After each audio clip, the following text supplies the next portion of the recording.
All right, man. So Paul Saladino put out his documentary here titled "Fed a Lie." Did you watch it? No, What? I'm sorry. Had a lot going on. I did do my Ugh. research, but I didn't watch the video. Oh, biscuits. Don't hate me. All right. Well, I'll carry this thing. I guess I'll just tell you about it. Oh, thank you. Like, Okay. So it's a fairly short documentary, which I was glad because I had to watch it in sections because it just boils my blood. I think the title should have been "Fed a Fallacy." The yeah, uh, the whole thing is just predicated on the fallacy of false cause. Uh, so the false cause fallacy, rather, sorry, occurs when an argument assumes a causal relationship without sufficient evidence, and the term represents a category of errors related to unmerited assumptions about cause and effect. And they don't present any new information. It's the same old diatribe from the anti-seed oil crowd. The whole thing's about seed oils.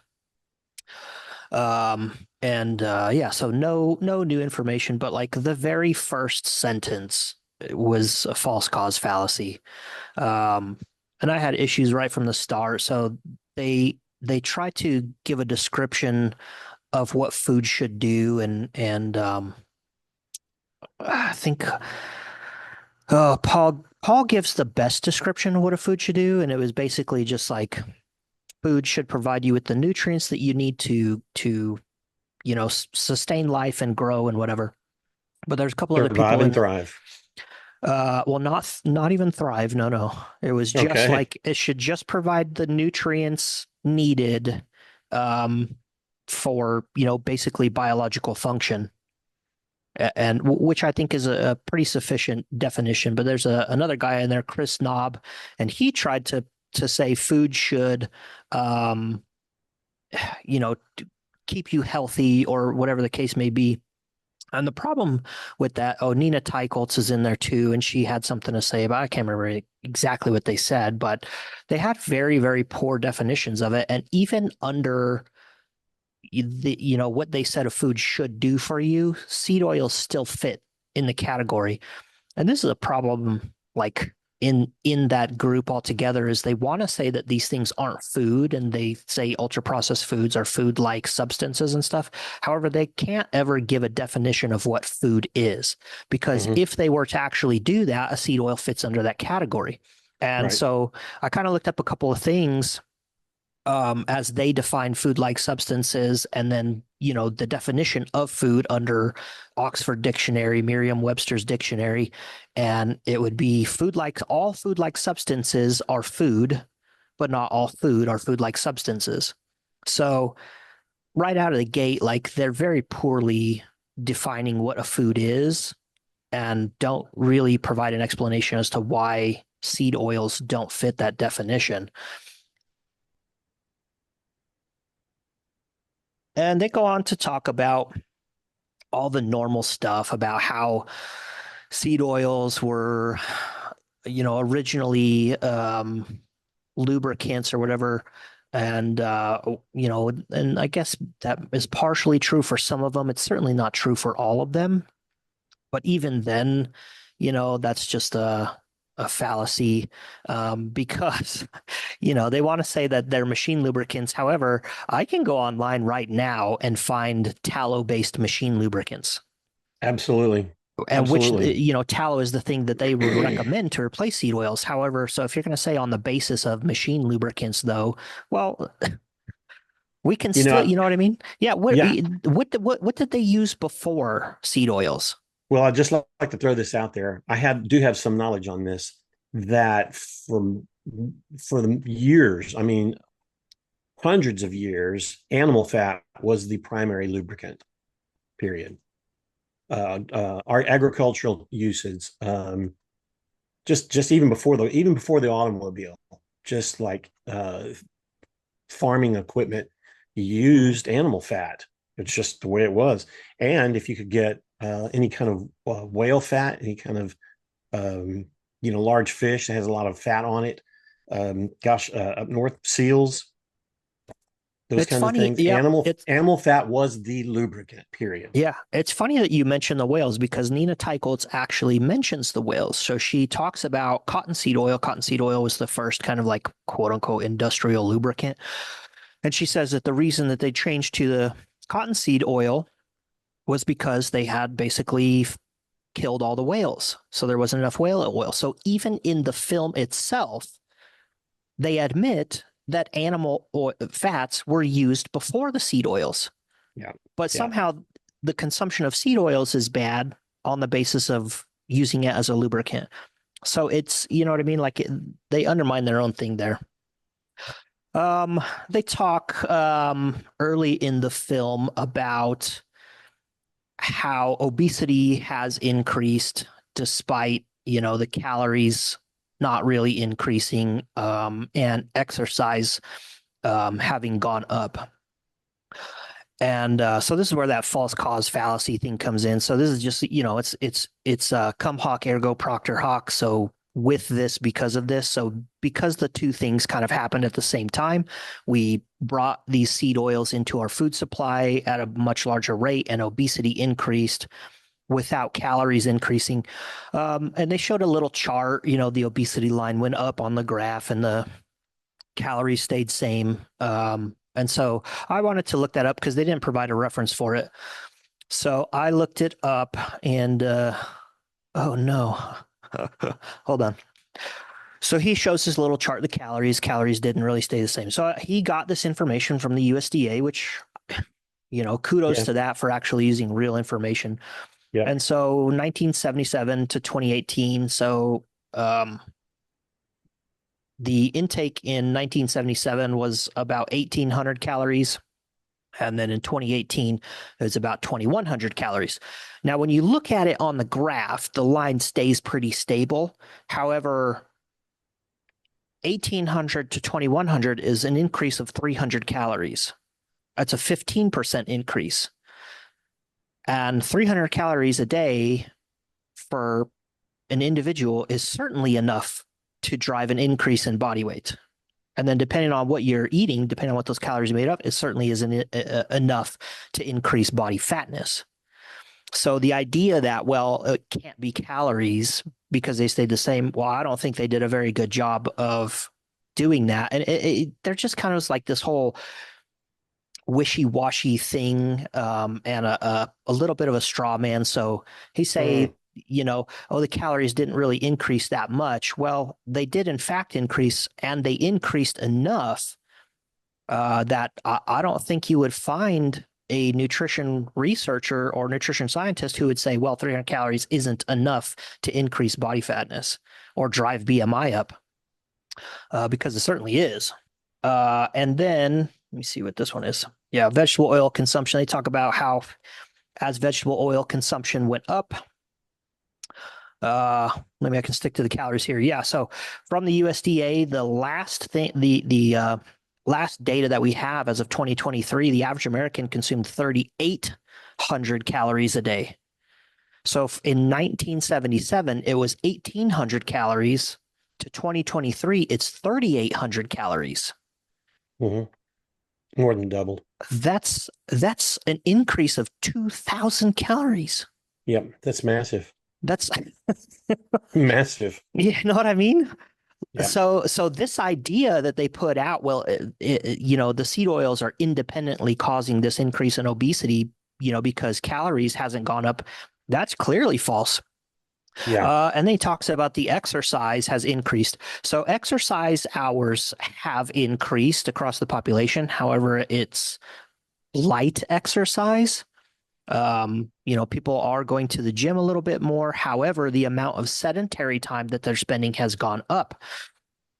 And so, as he presents this quote unquote data about exercise increasing, he leaves the other part out, which is the rest of the time that people spend during the day. So even though more people on average are spending 30 minutes a day exercising. The rest of the day is far more sedentary.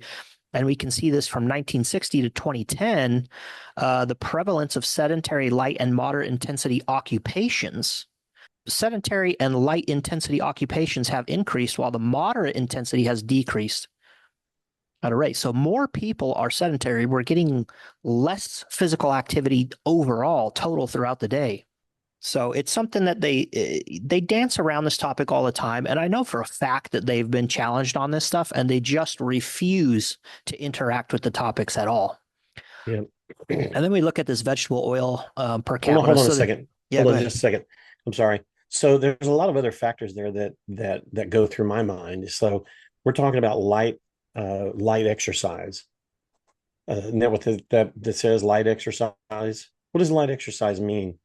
So do Yeah, do so people more, do people classify light exercise as they're okay, walking is great, but they just go and walk around and um that's exactly right. So it's like aerobics you are and killing walking. calories. I mean, it's good for Yeah, you, but come on, with that kind of increase in calories and with the sedentary jobs and the sedentary lifestyle, right. Yeah. that's not gonna change much. If yeah, And from I'm night. still wondering, and I'm still I don't mean to cut you off, coach, and I'm still wondering why people are so dead set on villainizing seed oils. Well, it's an It's easy, not the yeah, devil. it's an easy thing to do. And everybody wants there to be that one weird trick to getting healthy again, There's right? not. Yeah, it's very complicated. Um, yeah, and also it's an easy way to sell books and supplements. Yes. Yes. Yes. Yeah. So because it's easy to vilify that, it's easy to cause a rage. The same thing with the food coloring in the kids' cereals.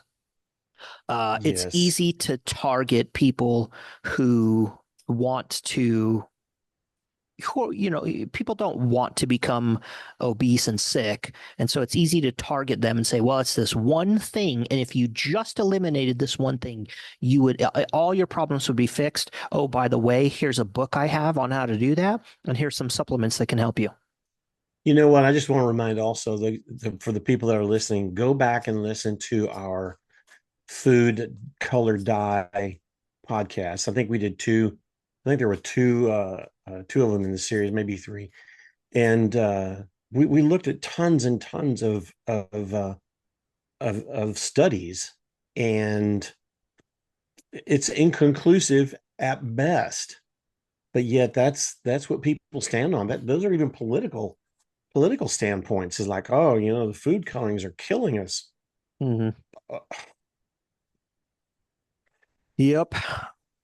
So they talk about the total amount of seed oils that people are consuming now because we've replaced largely butter and lard and stuff in our processed foods with these oils because they're a little bit cheaper to use. It's a little bit easier to make stuff with them, but they act as if we have in the United States, some unparalleled consumption of seed oils that's just unheard of across the world. And so I brought this table up here. So Spain actually consumes the most vegetable oil in the world. USA would be the second. Italy would be the third. Then we have Israel, Greece, and Canada following that. So we can see all of these countries right here are fairly similar together. Now, in the next chart, I can add these Israel, Greece, and Canada, but I brought up Spain and Italy. So Spain consumes more vegetable oil than the United States. However, their prevalence of obesity is much lower. So, yeah. what's the explanation for that?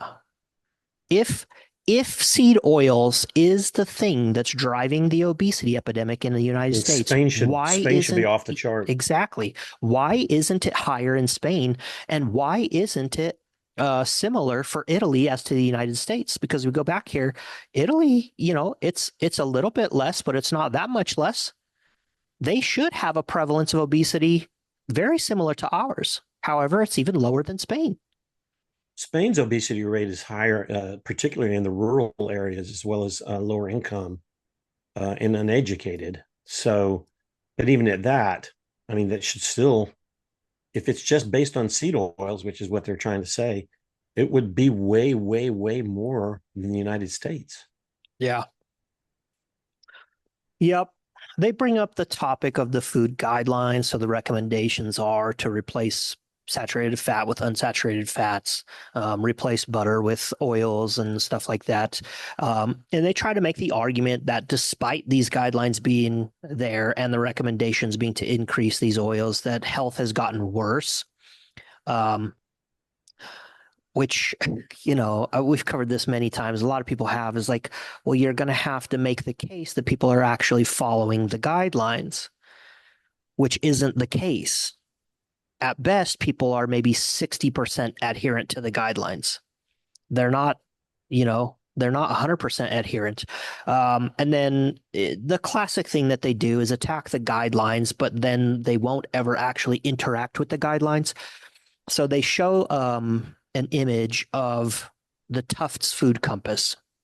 The Tufts Food Compass is a new tool. It's still in development, and so one of the things that they criticize the Tufts Food Compass for is that you can go into their database. So yeah, I should explain it. The Tufts Food Compass is going to be a tool to try and help dietary advice with specific foods. So rather than having food groups or overall food patterns, we should emphasize these specific foods a little bit better, because that's kind of how Americans think about food, is individual foods. This one's healthy, this one's not. And so they're trying to develop this food compass. Right now, the database that they have isn't really complete. And so it will show that something like Lucky Charms should be promoted higher than something like eggs. And so these problems that these people bring up with the food compass are addressed on the FAQ page of the Tufts Food Compass. Now, all of that to say, nobody uses the Tufts Food Compass right now. The dietary guidelines are not based on that. So when they attack the dietary guidelines and then they show you this chart on the Tufts Food Compass where Fruit Loops is healthier than eggs, no one's using that. Right. So it's this Mote and Bailey thing that they have going on. Well, the dietary guidelines are making us sick. And to prove that, here's not the dietary guidelines. So that's something I find frustrating all the time. Right. It just, they'll come in and they'll attack it, but then they dance around the edges of the guidelines and never actually interact with them. I don't understand. Yeah. Just don't get it. They bring up cancer at a certain point. And I thought, I haven't talked about it. We did the one seed oil thing. We've talked about stuff a lot. I haven't really wanted to go into these individual studies like the Minnesota coronary experiment and the Sydney Diet Heart Study, the LA Veterans. But they bring this stuff up, these cancer deaths, and Nina Teicholz talks about there are like a dozen or so clinical trials in the 80s that showed seed oils caused cancer, and that the people on these high seed oil diets were dying more from cancer than people who did not have seed oils in the diets. So I dug for this information because this is the first time that I've heard of that there's a dozen clinical trials in the 80s showing causation, not just an association, causation. And I dug through all of Nina Teicholz's stuff. I asked in all the groups that I'm part of. I asked on Twitter. No one knows what she's talking about. So the other aspect of this, I don't know what she's talking about with these trials. As far as I know, there's all the old trials that I just described from the 60s and 70s, 50s, 60s, and 70s, where they observed cancer rates between groups. And some of them did show that there were higher cancer rates. The problem with this thing, and going into a lot of other dietary things, this is associated with cancer. Cancer isn't one thing. So when people talk about seed oils causing cancer, you're trying to say that seed oils have a causal influence on all types of cancer, not just one or two. She Right. does pick out um colon cancer, right? And so I looked some of this stuff up. Oh, I found this. Yeah. What Mm. was that? So Oh my goodness. we talk about BMI. So this idea that we'll get into it a little bit later. This idea that obesity was extremely rare. And it's like I found this book, Obesity in America, 1850 to 1939, and it like goes through to show like it's not as rare as people Right. saying it was. Right. I even found societies of fat men in the early 1900s. There were societies like all across America. There were societies where fat men. It was like a social club. Right. So like Right. there were enough people to create social clubs around this. Right. Right. Even in women in the early 1800s, mid 1800s, maybe even late 1800s. I don't remember reading anything about early 1900s, but a thicker woman was a woman of good stock, quote Yep. unquote, and that was desired Yep. just for a number of reasons, not just because of beauty, but for durability and strength Hmm. in household and in field work. That's yeah. So that was preferred. And in the whole thing about the cancer on seed oils, it's like I'm trying to draw an analogy to that would make sense to people, but it's like, so these people got cancer that maybe she studied and they just happened to use seed oils, so that's like saying, okay, this group of people got skin cancer, um, and they went outside once or twice a day.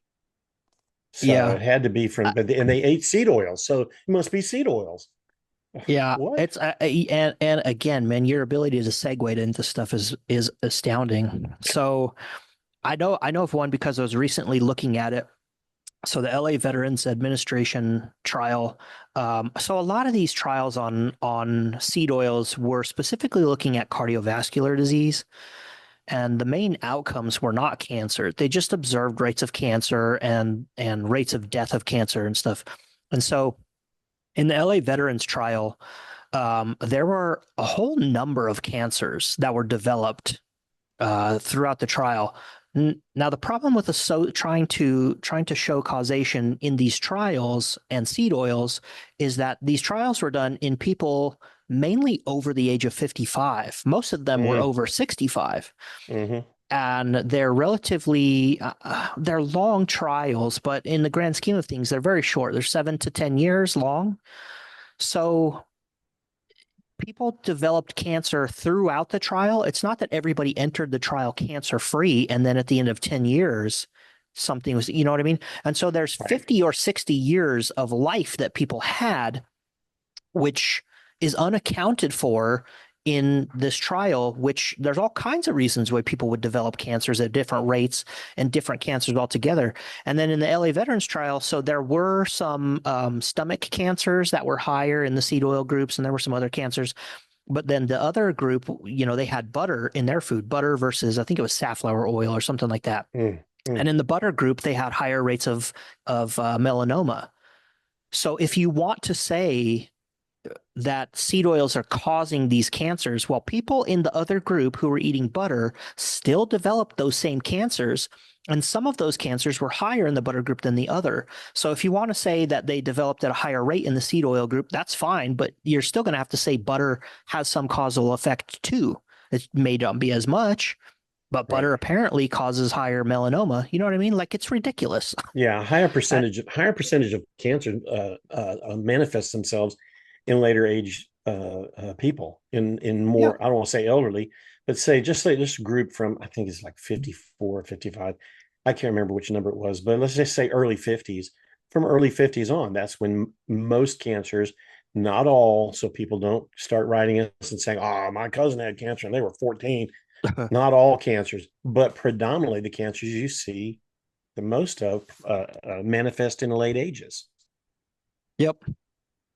All right. So she did specify colon cancer, which could be a plausible thing, right? Consumption of vegetable oils plausibly could have an association with colon cancer.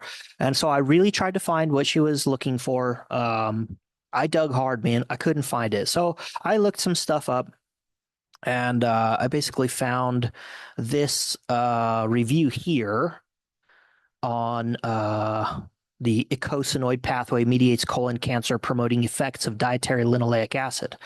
Now, in the film, Paul Saladino really loves to cite rodent studies. He doesn't cite a lot of human studies.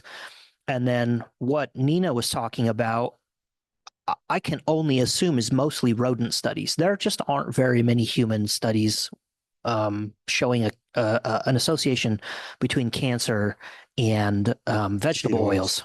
Yeah, yeah. So, but I did find this one, and uh, so right here they show human studies also. Oh goodness, human studies also support the link between high dietary LA intake and an increased risk of colonic inflammation and colon cancer. References 16 through 21. And if we go down here, so we can see reference 16 and 17 are both case control studies. Now, on the hierarchy of evidence, how we would assess the quality of evidence, case control studies is way down at the bottom, like just above. I heard it a doctor tell me on YouTube. So they're not great forms of evidence. Yeah. And I pulled some of these up. So this one, this case control study in European prospective cohort, it did show an association between ulcerative colitis and higher intakes of linoleic acid. We have this other one, diet as a risk factor for development of ulcerative colitis. And this one doesn't really tell us that it's linoleic acid specifically or vegetable oil specifically. It just shows monounsaturated fat and polyunsaturated fat and vitamin B6 were associated with increased risk of ulcerative colitis. So that one doesn't necessarily support the idea that it's specifically vegetable oil or linoleic acid. But the only trial in here. Oh wait, I think this is another case control. Yeah, case control study here. So this was in Japan, Crohn's disease in Japan. And so interesting here is that animal fat, we see that has an R factor of 0.88, and the N6 polyunsaturated fatty acids, which would be linoleic acid, has an R factor of 0.883. So this one shows that animal fats, and linoleic acid have relatively the same risk on ulcerative colitis on Japanese. Yeah. Yeah. Just you notice with the dairy and animal proteins were way higher. I don't know if you noticed that. Yeah, so milk animal protein 0.9, much higher. Yeah, animal protein 0.9, milk protein 0.9, and then total protein had around 0.5. Fish, really no correlation there between for Crohn's disease. And then also it said vegetable. Inverse correlation with the intake of vegetable protein, so -9 for vegetable protein. Yeah. Right. Anecdotally, I know several people who have Crohn's, and the number one thing that they have to reduce in their diet to mitigate and to I don't want to use the word regulate, but that's the only word that comes to my mind right now. The recurrence or the flare up of Crohn's is cut down your milk, cut down dairy, and then cut down your animal proteins. Yeah.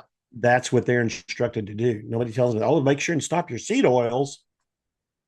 Yep.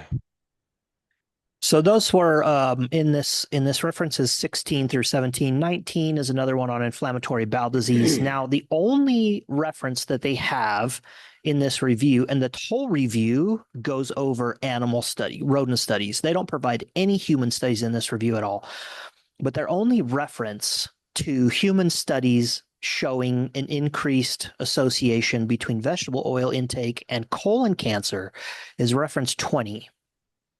Dietary intake of W6 and W3 fatty acids and risk of colorectal cancer in a prospective cohort of US men and women. And when we go to look at that one, we see, where is it?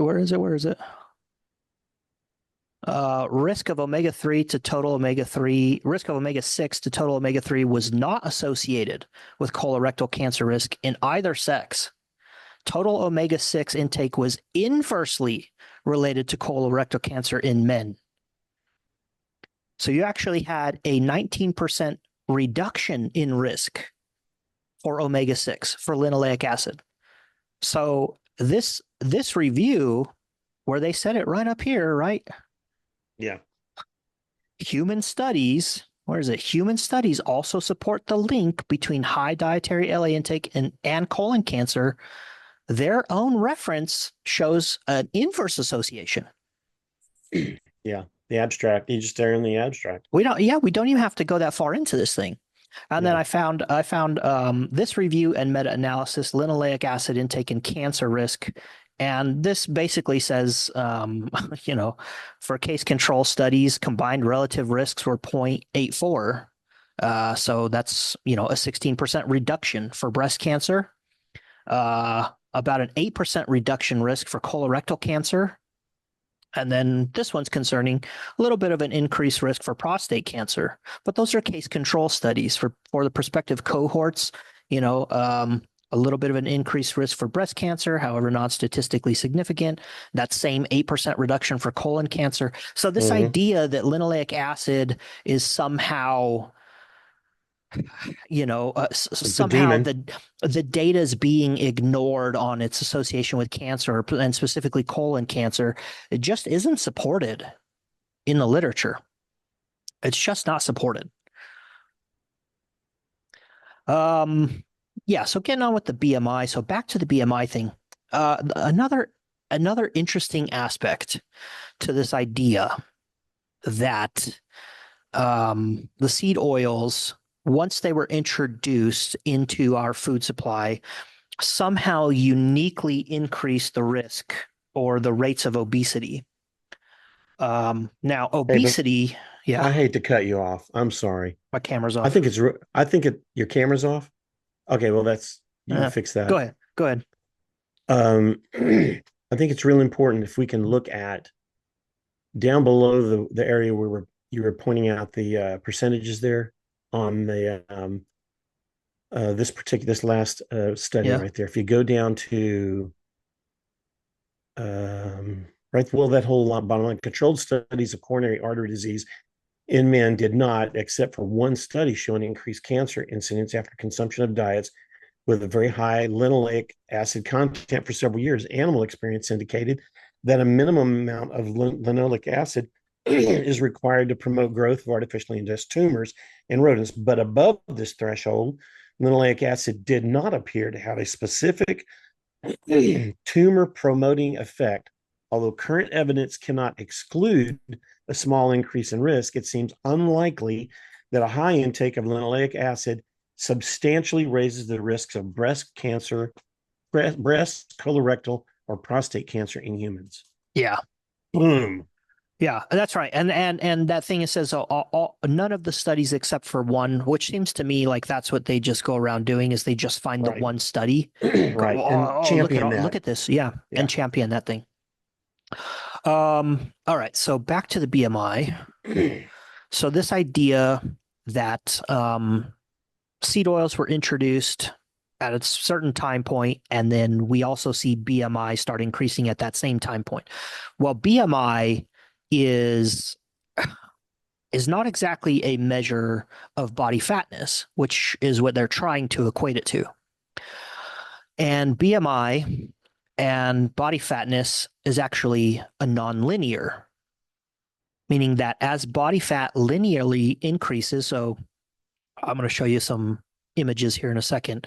The relationship between BMI and percentage of body fat is nonlinear. So if we think about body fat placed on a chart and that body fat percentage goes up in a straight line, we would assume that the BMI goes up in a straight line as well. However, it doesn't. These charts show that as body fat increases on a linear rate, that's the red line, BMI is a parabolic curve. It does not follow the same linear rate that body fat does. Mm. All right. So just having an increase in body fatness does not necessarily mean that there's an increase in BMI, nor does it mean that the rate of change in BMI would go up at the same rate that the body fat does. All right. We go. And so we can see, so they want to try to say that BMI only started increasing around this time where they introduced these things. Number one being the dietary guidelines of 1977, and number two being, like high fructose corn syrup and seed oils, right? They want to say all these things happen around the same time. However, we can see beginning in 1960, going up to 1990, that the BMI of elite high school football players has been linearly increasing. Now, anyone want to try to argue that elite high school football players are fat? Because a BMI of 30 right here, that was around 1975, right when this explosion of quote unquote obesity is happening. Elite high school football players had a BMI that would consider them obese at that time. Wow. Let's look at the BMI of men entering Yale and Amherst from 1861 to 1957. So we see this kind of flat line here from 1860 right up to, I don't know, the late 1920s, early 1930s. All of a sudden, BMI explodes. That's before 1977. Is this because of seed oils? Yeah, that's not food related. I don't think so. And BMI is a measurement of what? Your height and your weight. Yep. Right? And so as we can see from 1860 to 1960, over that 100-year periods, men entering Yale and Amherst were continually getting taller. Now that rate of increase in height is pretty linear. Got a little deviation there, but that's a pretty much straight line. However, their body weight, look at this, somewhere around 1910, 1915, people's body weight just exploded. Is that seed oils? I don't think so. I don't think so. We can look at these BMI for 18 to 20-year-old Citadel cadets. No adjustment for subtle differences in age of class because they're all relatively young, right? Right. So right here, around 1905, BMI exploded. Yeah, they didn't all just suddenly become fat. Right. So, but we can see as we track BMI gain right here on the left-hand side from 1880 all the way up to this point where they say BMI exploded, which is somewhere right in this area, we can see that there has been a smooth linear increase in BMI throughout the time that we've been measuring it preceding that. So there has been an increase in BMI all this whole time. And this is shown up in this study here. They say a persistent increase in BMI values was already underway prior to 1980 among the birth cohorts of the turn of the 20th century in all four groups that they were measuring. And so interesting, they go down here, this last paragraph. So translated into weight, increases in BMI values imply that, for instance, in the 10th percentile, a 5'4" tall woman would have an increase in weight of just 12 pounds, but in the 90th percentile, her weight would have increased by 128 pounds. And so these guys go on to say the thing that could explain the increase in BMI overall, this increase that's been happening since 1880 or the 1860s, basically could be very well explained just by food supply rates. We see the blue line right here, United States of America. We can see it's just been going up throughout the amount of time we've been measuring food supply. It's just been increasing.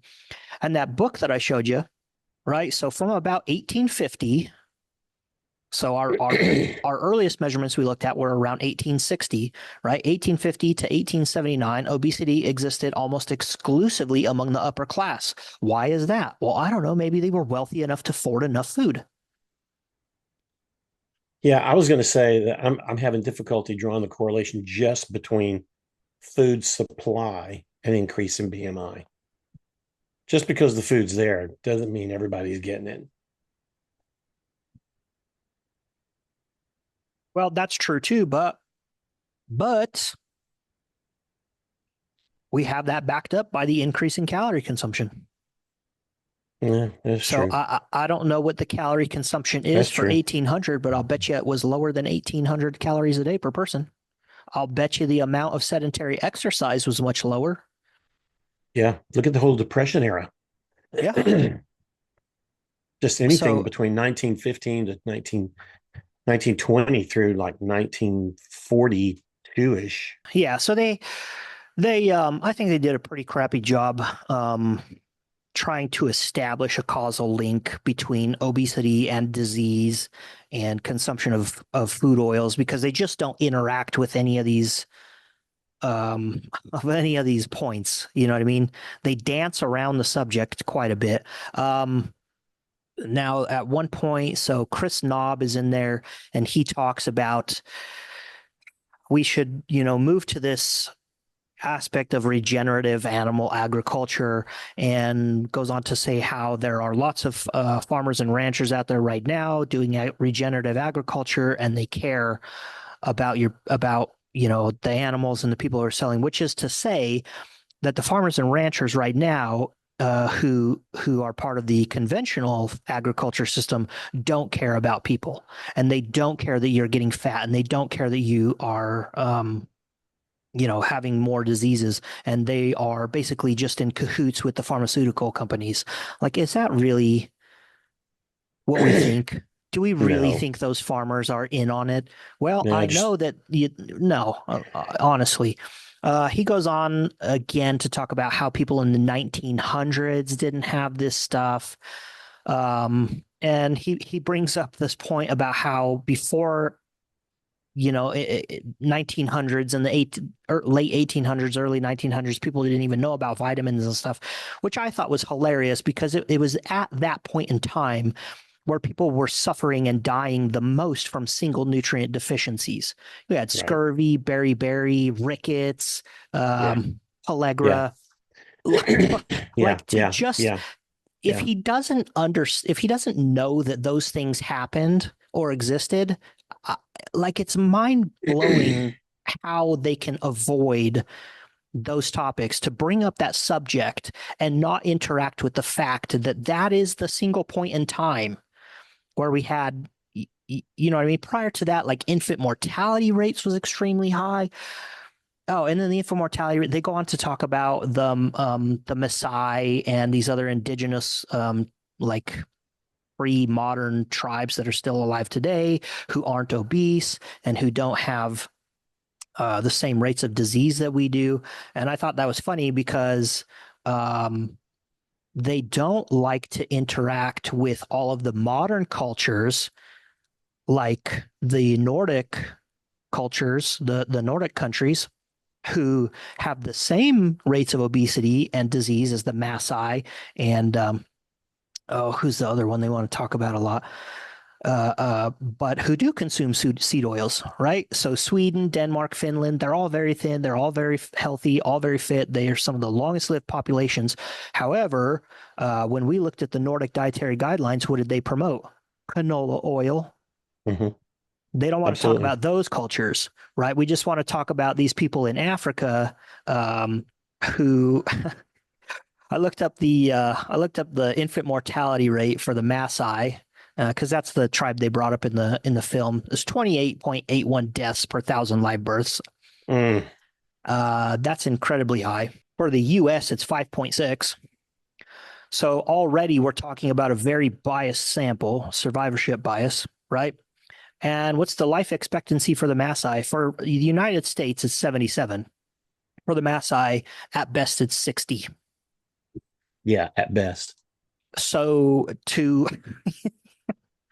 like it's I don't even know how you would think that that's a good comparison to make. Well, here's these people who, die earlier than us, and all of their children tend to die at a higher rate than ours do, but they're free of obesity. Okay. Yeah. There's so many peripheral conversations to all of this. Um, for example, talking about the farmers and so forth. It's like, have you interviewed farmers? Do you go out there and do you Well, they only interview the farmers that they want to interview. that fit their program? That fits their program. Another thing is seed oils. Even if you eliminate seed oils, guess what? You're not going to see much change. It's not gonna amount to anything. No, not at all. Yeah. So I've found, it's just the same rhetoric. It's not anything new. I don't even know why they put the money into making it, because they didn't provide any new information. Yeah. And again, I would love to see them actually interact with some of the points that, I'm not the first one to bring these things up. And a lot of my knowledge is coming from other people who have brought these points up, right? So all those BMI charts, I got those from somebody else as I was researching this deal. Those aren't, I didn't discover those things. You know what I mean? Right. But they just won't interact with the things. They won't interact with the actual dietary guidelines, and the reason is because the actual dietary guidelines are pretty sound. Are they perfect? No, they're not perfect. People don't adhere to them, but they just won't interact with those things. So they had a girl in there too. Sorry, a woman, Bethany Hamilton, who I'm not really sure why they put her in the film, because she started out life. So she's a surfer. I think she's the one who had her arm bitten off by a shark. She was missing an arm in the film, and I think that's her. I remember reading that in the headline somewhere some number of years back. But she was always an athlete. She was always relatively thin. And her story was just kind of that nutrition wasn't on the forefront in her family. They just kind of ate. So she had a basic American life. You just kind of ate what was prepared. We buy things because it's convenient and it tastes good.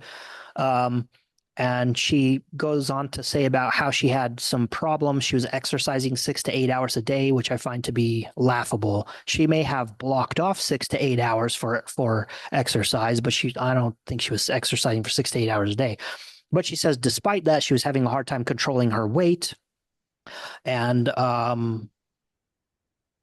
there was some implication where it was like, well, all I did was remove seed oils, but she goes on to talk about how she basically rearranged her whole diet to a much healthier dietary pattern. And, I sit there listening to it, and it's like, well, it sounds like you didn't make one change. It sounds like you made dozens, if not hundreds of changes.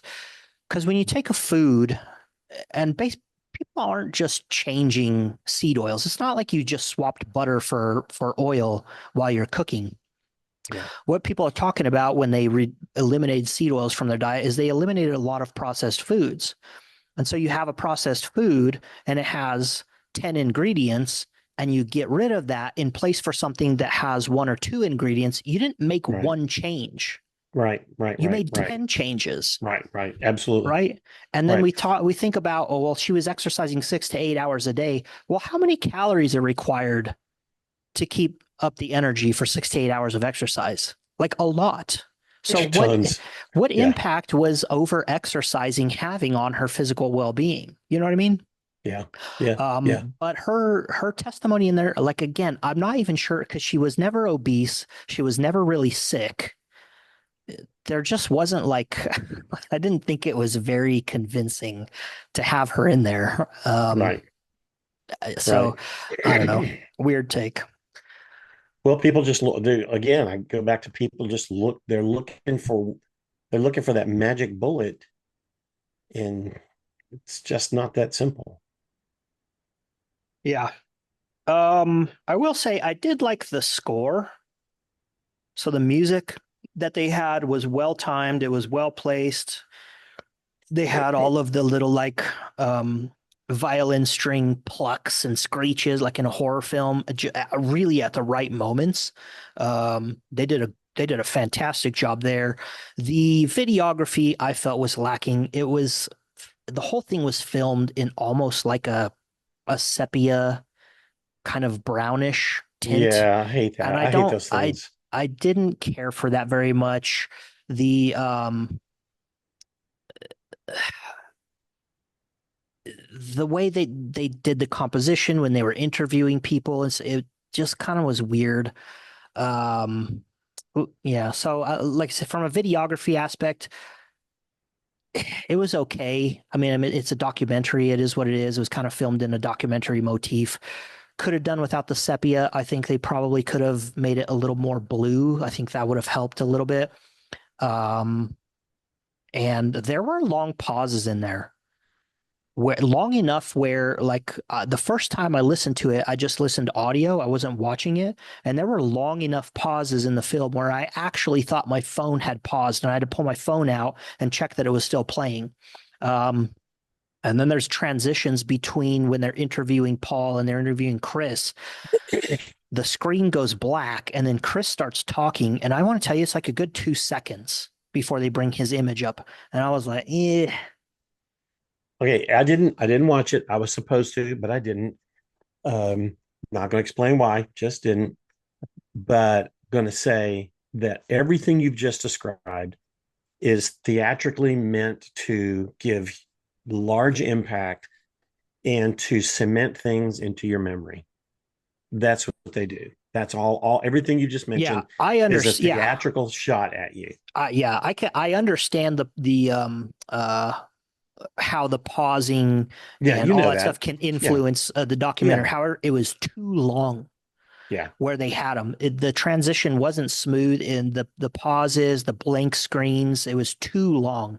You could have done it for half a second, and that would have been enough to solidify that thing in your mind, Right. or to give you enough pause to think about what just happened. But like it was a good 2 seconds and pause. Like legitimately, I had to pull my phone out and make sure it wasn't paused.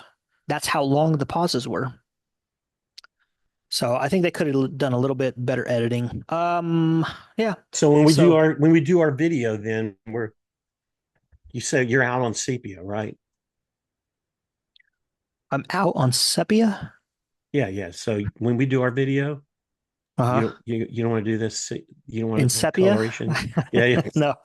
No, I didn't find it to be pleasing to look at. And I Mhm. could but the thing is I could see if there were certain scenes that were sepia where they wanted to draw a contrast to the scene before, like maybe where they were interviewing um Bethany, I don't know. I'm sorry.